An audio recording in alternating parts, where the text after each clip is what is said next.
Welcome to the Feed for Speed podcast. I'm your host, Dawn Weatherwax, and owner of Sports Nutrition to Go, where our mission is to build a better athlete by optimizing every stage of growth, health, and athleticism through sports nutrition that best fits the athlete, specifically between the ages of 6 to 18. Today, my guest is Faith Duncan. She is wonderful. We have been working for over the last couple of years. Welcome. Hi, it's great to be here. I'm excited to talk food. I know, huh? But before we get started, I just want to do a little housekeeping. Faith, I just want to confirm you're here on your own free will and that there are no conflicts of interest, nor I or my company, Essen to Go or Sports Nutrition to Go, is paying you for this interview today. All correct. All right, so let's get started. Faith, tell me about your sport and how it all began for you. So I run cross country and track at the varsity level. Growing up, I tried a bunch of different sports and was pretty terrible at all of them except swimming. So I stuck with swimming for a long time until after 8th grade when I wanted to focus more on running. My freshman year, I was really successful in cross country. I ran 17:35 for the 5K and had a bunch of races in that 17:35 to 45 range. And let me clarify, just your first year going out. Yes, I had run in junior high as well, but that was the 2 mile. Okay. So for my first 5K, I was under 18 minutes. And so it was a really successful season. Yeah. But to say the least, right? Yeah. Being modest. Right. But early on in my freshman track season, I was finishing a race. It was 3,200. And I just remember coming down the finish stretch and I felt something like move out of place in my hip area. And I knew like the second I crossed the finish, I was just like, okay, this is it. Like season's done. Like I just had this deep down feeling that it was bad. Like I couldn't weight bear on it. And it ended up being an avulsion fracture in my pelvis. Sounds painful. Yeah. Just by saying it out loud. After that, it definitely took a while to get like up and running again, yeah. so to speak. How long? I didn't start running again until I remember it was after like my birthday, I think, because I was like, it'd be such a good birthday gift to be like running again full time. And I think that was like my first like walk run was like around my birthday. So it took from like April was when I got out. It was like April 20th. I still remember when it was. And then it was like July 5th or 6th, probably when I was able to start like running again. And then soon after, it was like August, I had this terrible pain in my foot, which ended up being a stress fracture. So that put me out for my sophomore cross country season. So I started swimming again. And that's actually when I started working with Dawn to correct the nutrition piece. So that's what led you my way, right? Yeah, that's how Two stress fractures later. Yeah. Well, the one wasn't the stress fracture. Oh, but either way, it was still a fueling related issue. But the stress fracture in my foot, I think, is when my parents for sure were like, okay, something's going on here other than just training. So that's when we looked into the nutrition component. I still had like little hiccups along the way. I had kind of a chronic apophysitis in my left hip as well then in my sophomore track season when I was coming back. So that was my first season back. And I actually had to use a bone stimulator. Wow. And explain to the listeners out there what you just said, because I'm sure they're like, I don't know what this stuff means. Yeah. So basically, when I had the avulsion fracture my freshman year, the growth plate that sits on top of like the pelvic crest, it's called the iliac crest. If you want to look up a picture or something, it popped off the top and then cracked into like 2 different pieces. And they told us that because of how it was cracked, it wouldn't seal down properly. But they were pretty sure it would kind of settle and find a new place. It didn't, basically. So when I started running again my sophomore year, all the muscles and stuff in that region were pulling at it in different weird ways. And so it was really painful. From my understanding, it doesn't seem like it could have done like a whole lot of damage to it because it was already like broken, obviously, but it was just really painful to like run on still and was constantly inflamed in that area. So the bone stimulator essentially helped to seal it up and seal it together in a way that wouldn't affect like future growth essentially. So I had to use that, then got back into running sophomore track season and continued working with Dawn all the way up until now. So yeah, so we are, and as the listeners out there, she's now graduated and going into state track, which she was kind enough to see us before her state track meet. What you mentioned injuries when your mom and dad mentioned maybe it's nutrition related and that's why you came in my direction. What were you thinking though when they mentioned that? What were your thoughts? And did it seem kind of ludicrous and they don't know what they're talking about or what?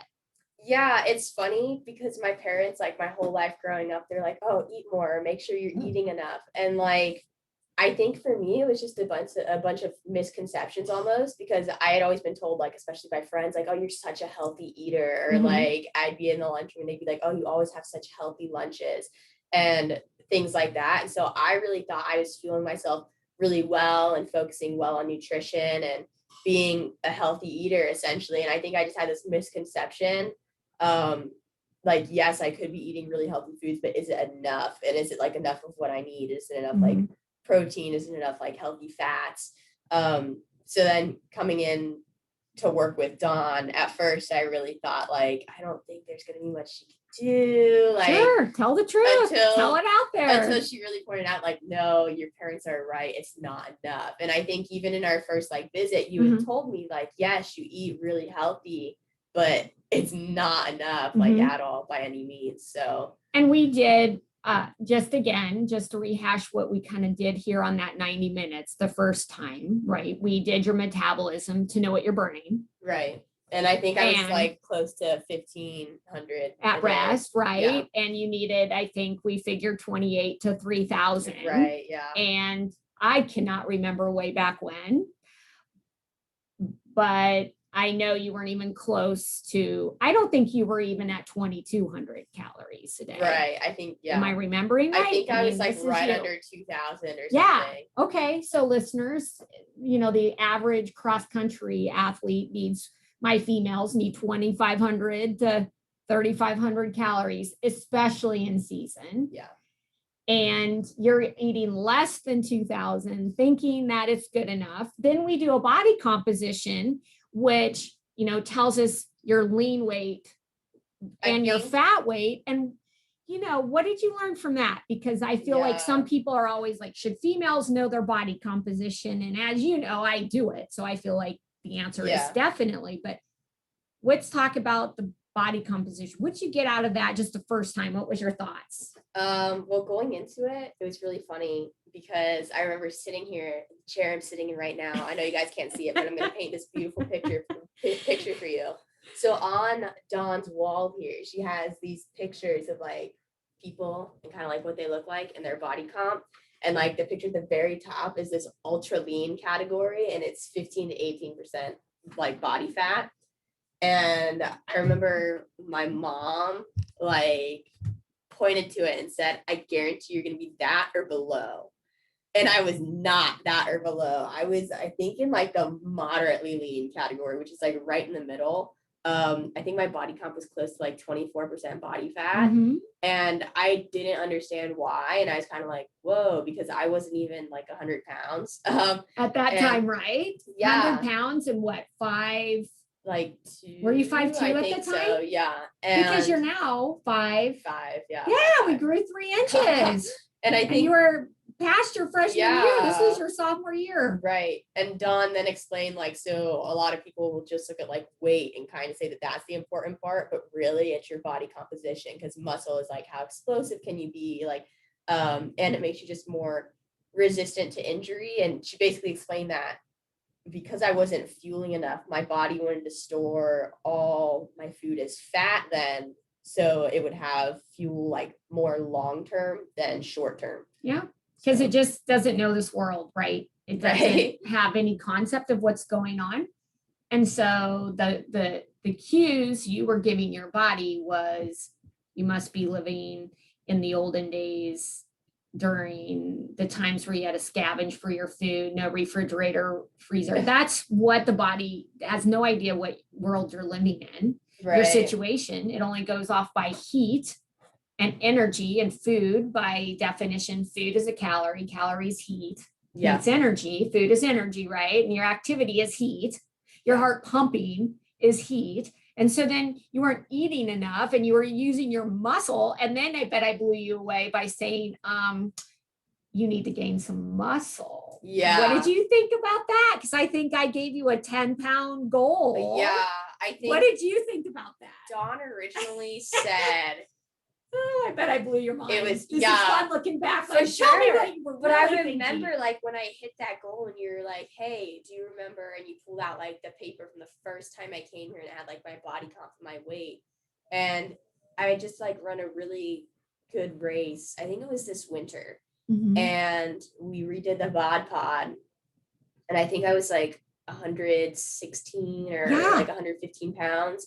And I remember that you had said like when you have like this much lean weight and like this much as like your body comp, then this is going to be like your ideal percentages essentially. Roughly, yeah. And that's when you're going to run your best. Like, what's your prediction? And it was like, I hit those like exactly. And I had just run like, I think that was right after I ran 454 for the 1600. Yeah. And we were like, whoa, like, is that crazy? Dang. But originally, yeah, I was definitely like, oh, okay. Like, I didn't buy in at first. I think I even told you, like, it took me like 2 or 3 visits to really buy in. And it took my mom saying, like, look, I'm not going to pay for you to keep going to see Dawn if you're not going to do it. Yeah. And I kind of, the first couple weeks, I'd kind of fake it, like, around my parents. They'd be like, oh, did you eat? Did you eat? And I'd be like, oh, I'll go get more or something like that. But I wasn't, like, really sold. Mm-hmm. And I remember, like, the day that I, like, actually was like, okay, I'm going to, like, commit to this and do this, even if I'm going to, like, struggle with it or it's going to be, like, hard. It was, like, leaving Dawn's, like, the 3rd time. And my mom and I went to Panera. And she was like, I'm not going to let you buy anything that's under this many calories.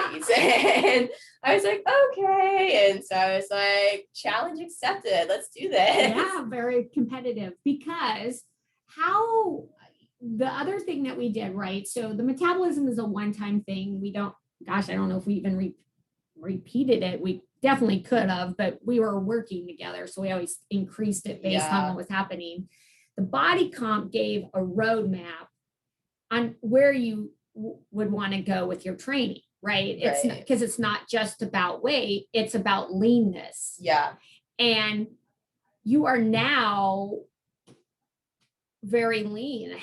Do you want to share? I don't want to put you on the spot. Do you want to share where your body fat is right now compared to where we were roughly 24% a couple of years ago? Yeah, we haven't checked it here in a while. Yeah. But I think one of the big things was our school, like our cross country program had always done some like kind of like more basic strength and like mobility stuff, like some resistance band work. But I actually added in after my sophomore track season when I felt like I was a little more bulletproof and I didn't have as many like bone injuries that season. I started working with a personal like trainer who does like runner specific lifting with me. So we're in the heavyweight low reps camp of things, just in case you're wondering. But immediately I just felt like after like a couple months that was making like a huge difference. And I think we saw that kind of going into my junior year with my body comp, because I think my junior cross country season, I was consistently like in that low 18% range. Because it didn't just fly down at first. Right. But you also didn't buy in, right? So, but it took a while. Mm-hmm. I know I was like consistently in that 18% range. And then I think this year in cross country, I came in less, but it was like really low. I think I was like 16 or something. And then I haven't checked it here in a while with the VOD pod, which I think is the most accurate way to do it. But again, my strength trainer, he has his own unit. It's not a VOD pod. I think it's in body. Yeah, something like that. His had me at like 14 and 15% the 2 times I've done it. So I know it's definitely been lower since adding in the strength training while increasing the calories. Because again, you have to increase the calories like to support the strength training and the running then. And to be powerful and lean. And for those, obviously you can follow Faith on her journey and her platforms. But let's repeat. You first came in at 100 pounds, 5'2", roughly 24% body fat. You are now 116, 16 pounds heavier runners out there. Yeah. She grew 3 inches because she wasn't eating enough to grow. Yeah. You put on over 10 pounds of lean weight, which was the goal. And now you're leaner than you ever been. Right. And you're eating over 3,000 calories a day. I know that's not always easy. We could probably have another podcast on that. Right. But why she kept getting caught and is I have a device called Muscle Sound, which looks at the fuel in the muscle. And every time you were coming in, it wasn't changing much. Right. So that's how we knew versus what you were verbally saying. Yeah. Depending on what the test was telling us, it was like, wait a second, this is not changing much. Mm-hmm. Then you need, in my opinion, I said, well, you're either eating it and or you need more. Right. And then that's what happened. Now, tell me what you know. What you noticed when you finally bought in, right? And said, you know what, I might as well give this a shot. I'm not sure yet. I'm still not sure about Dawn or Sports Nutrition to Go. But what was the first thing that you noticed better from fueling more? And again, it's not right about adding ho-hos and Grater's ice cream, because that's a great local ice cream shop around here that's known nationally. But it's about eating well-dense foods at the right times for you. But what did you notice right away that kept you going? Well, I think there were like some good things and then like some bad things. Okay. But like the first big thing was I had my like cycle consistently, which I had it like one time up until then, and it was like for like 2 days or something, and then I never had it again. And so that was kind of the sign, like, okay, you had it once, like your body's like there, like it needs to, it just didn't have the energy to. I know that's TMI, but I think it's an important thing to like check and make sure it's happening consistently. It's extremely important. Yeah, because if you can't perform like a basic life function, how can you perform well in your sport then, without risking injury? So that started happening more consistently, which was a really good thing. But on the negative side, which I knew I would have to bring this up eventually. Yeah. I was having like terrible like stomach aches all the time and like digestive problems. And I was like, what is happening? And so sophomore year, everybody's like, oh, it's just because like you're getting used to like fueling, or it's all in your head because you're not used to racing. It's just nervous energy. And it wasn't. I wasn't crazy. I was essentially diagnosed with IBS-C, and I hadn't realized that it was just again, what is IBS-C? Irritable bowel syndrome with constipation. So it was, so that was annoying. And basically we found out that was, from my understanding, basically because of gluten and lactose intolerance. So now I avoid gluten and lactose, try to stick with more like low FODMAP foods in general. Which FODMAP is an acronym that stands for like fermentable oligosaccharides, yada, yada, yada. Good job. And again, you know, people have some digestive issues. You can't always assume it might be something. But again, you were taking the layers away, right? Eating more because you needed to fuel enough. Yeah. But then by eating more, these tummy issues started to flare. Right. And that's why it's important that you were and it took being aware of it. Long to find out like the cause behind that too. I tried like so many things that just were like not working. And especially as a runner, having like constant stomach aches was the most annoying thing, or having to run to the bathroom. And it was like, I think the winter of my junior year is finally when we were like, okay, we need to figure this out. Right. So, and then you did. Yeah. And again, for those people who struggle, it's layer after layer. Right. And you got to get at the bottom of it. Because my opinion is if you have really bad tummy issues, there's something going on. Right. It's not, it's take it seriously. And then what? From there, so I think we found that out like February, it was March, my junior year, because that was like the end of our indoor track season. I was finally like eliminating foods and finding out what worked well to fuel races, so I wouldn't feel like terrible during the race. And then COVID hit. Yep. So then we had the COVID season, which again, I was still having like some stomach issues and like trying to figure out what worked well, which I think overall having that COVID season without racing was actually like good for me because it helped me really find out what worked and what I wanted to fuel with in season, without having like, I don't want to say like the threat, but like the threat of an actual race there. Like if I was doing a time trial, there's less risk trying to like find something that's going to work to fuel you with versus like, oh, this is a race, like it counts, it matters. Like nobody's going to remember what you time trialed a mile, they're going to remember what you ran at state. Which is a great lesson again, to try during practices, try your eating plan for things that aren't as important. So then you can mentally be ready to say, oh my gosh, that worked well. Yeah. This should work well at a race. Okay, I'm going to try that at a race that's not so important. You're not going to try to go to stage and do something new, right? For sure. And move forward and fueled better. Tell me, what do you think was the most challenging part of this process? I mean, it sounds like there was a lot of challenges, but what do you think was one of the most challenging parts of this process, or a couple? So, oh goodness. Well, of course, there's like challenging parts in like any athletic career. Like, of course, dealing with injury, it's really hard. And then this year in cross country, it was a really rough season for me for a lot of reasons. But I think if we're talking fueling specifically, just in this whole journey, I think accepting just like, you need to eat more and doing it. And like knowing that like, it might feel weird and awkward at first, like, but knowing long-term it's what you need to avoid injury after injury after injury. And did you feel better running? Not at first. It's good to let people know that. Sometimes. Not at first. I remember it was funny because this year, my sophomore track season, we moved our district meet to Bellbrook. And I just remember running there, and that was such a rough meet for me. And I remember being happy to be running, but also like, I'm not running well this season. So I just remember running and feeling like I was running in mud and just feeling like awful that meet.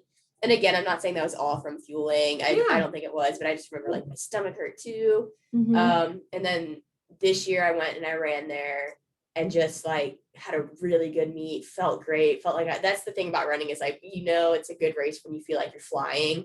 And I just felt like I was flying. That's awesome. And I just remembered I finished that meet and like thought back to like how each year my track season has looked different, from being injured freshman year to like the comeback sophomore year to COVID last year to like finally like reaching that like, oh, I feel like I'm flying finally. And I just thought of that and was like, it's here. Yeah. That's amazing. Yeah. It's been a lot of ups and downs, but you keep going. Yeah. And that you've even learned with the fueling part, sometimes you can still fall behind. We kind of hit a little road bump again this year going, girlfriend, you need to be eating more. And you think you know that already, but sometimes you can slip a little bit. For sure. You didn't slip all the way back, but it was funny. Slipping just as, so out there, might be she needs 3,500, but she's eating 3,000. We're not eating 1,800 or 2,000, but it's funny how slipping can be just 300 to 500 calories. Right, for sure. And it adds up. It adds up. Yeah. Cross country was like, it was going okay. It wasn't like as good as I like wanted. And I was struggling with like a lot of things like outside of the fueling area that I think affected performance, but also I think the fueling was big. Like, I just remember like I didn't have my cycle all season, and you knew better. Yeah, and generally I only like weigh myself when I come into Dawn's because I don't want to like fixate on it or go mental about it or obsess over it. And I remember like weighing myself like after cross country season, and I think this was actually at like my strength trainers when he was doing like the body comp, and I was like 113 or 112 or something, and it was the lowest I had seen in a while.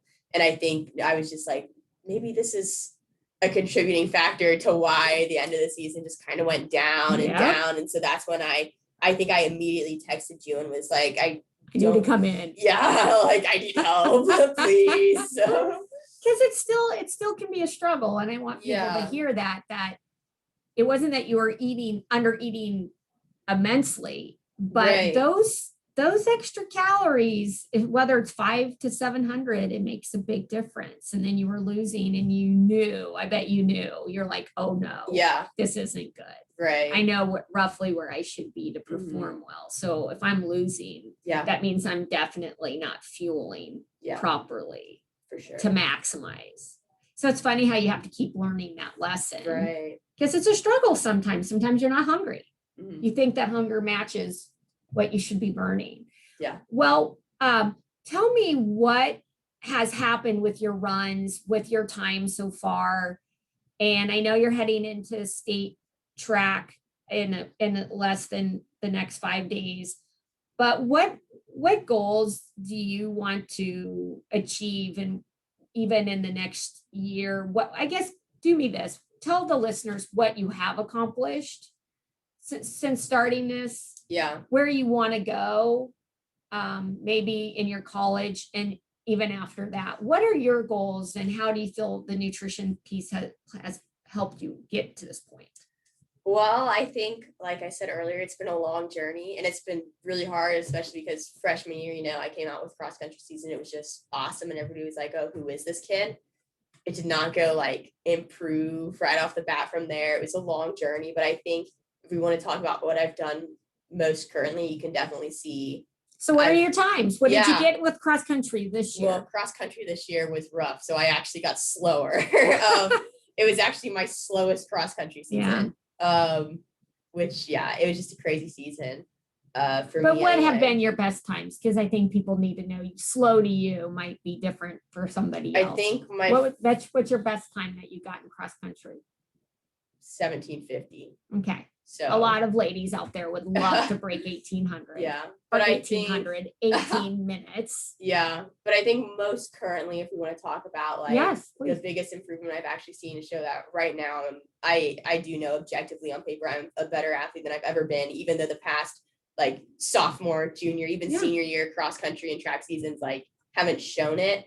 This indoor season, I ran on an indoor track. So keep in mind, there's more turns on an indoor track. So there are conversions you can run to outdoor times, but I ran 4:53 over 1600, which is 9 meters short of the full mile. Most of the time when we say we run the mile on this, it's actually 1600. So I ran 4:53, which is, I think, my freshman year. My official outdoor PR was 5:10 or something, but I only got to run it once, and it was super tactical. I think in 8th grade I had actually run 5:07. So still, it's a really big PR from that. Finally, after 2 years of really struggling, to run a 4:53 indoor was really, really cool. And it finally showed me okay, we're back, we're moving up. And then I qualified. That was a US number 13 time this year. I qualified for the Adidas Indoor National Meet at Virginia Beach, which was awesome. I got to run the full 2 mile there and the full mile. And what did you run? I ran 10:42 for the full 2 mile and 4:57 for the full mile. So the mile's a little bit off of what I wanted, but converting to the 3,200, which again is what we in Ohio will consider the 2 mile. Yeah. It converted to a 10:38, which would have been a PR as well. Nice. And again, that's indoor. So I was happy with that. I placed top 20 in both events. I believe I was 11th in the 2 mile. So I was really happy with that. And by the end of the season, I was a little bit beat up. I had a little bit of illness thing. So to still go and run those times was to show I am. You're on track. I am there. And what did that do? Because you've always had lofty goals. But what's your next step? What did it what's ahead of you after graduating? Well, where are we off to? We graduated a couple weeks ago, but we're still in track season now. So we got state meet this weekend. So my team actually qualified in the 4x800 meter relay, where I've only done a couple open 8s in my entire running career. I think I've only done 3. But I have split. My fastest split was a 2:14, which was at our regional meet where we qualified, which is a huge PR, I guess. Oh, yeah. And then I'm also running the 3,200 on Saturday, where right now I'm ranked number 1 going in. I have a time of 10:35 right now for the outdoor season. I'm hoping to lower that. I'm hoping to win. I hope. Finally get one. I know. Finish off. And which is awesome. I mean, all the journey, all the hard work, and knowing how the hydration, nutrition, everything that goes into it. And obviously there's so much more, right? But our purpose today is more on the hydration and the fueling. And what did it lead to you? What college are you going off to? Okay. And how did that happen? I just kind of just a brief summary of your goals. And this was a goal that you had been striving for from the very beginning. You had some big schools you wanted to go to. You wanted to go to college. I always wanted to go to a really big running school. And like some of my dream schools, like it was really funny because in the end, I had like 5 schools picked out that I was talking to, that I was like receiving offers from. And like 4 of them were known as like pretty big, like nationally ranked running schools. And the other one, like everybody's like, really? Why would you go there? So my big ones were Furman, Iowa State, Boise State, University of Utah, and Mississippi State. And if you're into running, you probably know Mississippi State does not have the cross country program at the moment that the others do.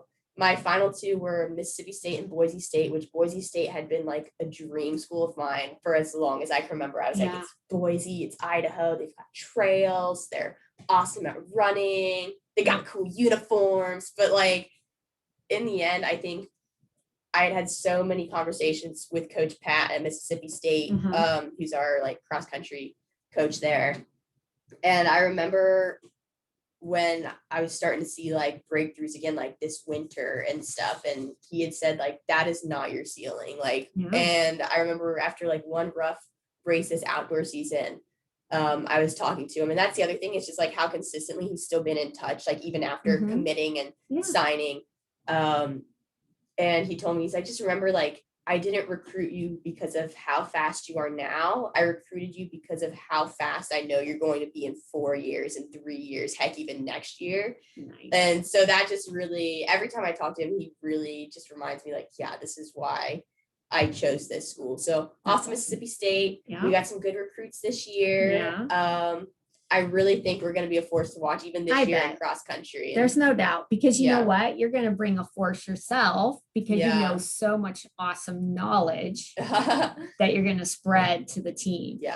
I want your listeners to know that your goals don't stop in your mind, as far as I remember, at college. What's your like past? What is past college? Where are you at right now? It could change. But what have you always said to me, where you know, to me, it's never stopped at college. I've always wanted to run professionally. Like since 7th grade, I started running, but 8th grade was when I knew like, yeah, this is what I want to be really good at. This is what I want to do. Like, I can't picture myself like doing a job or going into work on a Monday. Like I'd rather go to the track, the Oval Office. And that hasn't changed, has it? Yeah. And it's funny because I even talked to Coach Pat about this once on a phone call, and he was saying like, and he's like, I don't think professional running is the big goal you have out there, because there's more to that. It's not like when you're a professional runner, you've like made it. And he basically explained, he's like, I feel like talking to you, it's you just want to find out how good you can be. And it's like, just knowing that's going to take you to that pro level, or how far you want to go with that, you know? And so just, I think my big goal is just finding out how good I can be, and that's professional running. Great. If that's Olympics, heck yeah, let's go. Yeah, especially now we have the Olympics coming up. So Olympic trials, that's awesome. And I've seen that trait with my athletes who they have big goals early. And you're already looking at what you have to do to get to that point. Right. And that's a common denominator I have seen with my athletes that want to go at a high level. We know things can change. We know things can veer and take us in different directions, but you're still thinking that. And it's pretty cool that you're going to an awesome college to have. I can't wait to hear how it goes. And it sounds like a really cool program, and great academics for you and the training. How fun. So just to finalize, I got to ask you some fun, quick questions. What information and try to just very quickly, what information do you think was the most helpful with us, with what we've done here? If you had to summarize it. I think just beating out the old history and the old beliefs that especially like runners face. Like there's that old school coaching of like, oh, we're going to do weigh-ins and your weight matters, lighter is faster. And just like proving that that's such a misconception. Yeah. And showing like it's your body comp. That's really fueling. what it's about. Yeah. Eating enough. Right. Good For sure. stuff, So right? I think just beating out the old school way of thinking. Love it. Yeah. That's what you need to take to Mississippi, right? That you'll blow their mind and then you'll share the wealth, because I'm sure there's going to be some ladies there that are not eating enough, right? And you're going to fix that. You're going to say, we're eating on this program, my best. Yeah. right? What is your favorite healthy meal or snack? Oh, this is really hard.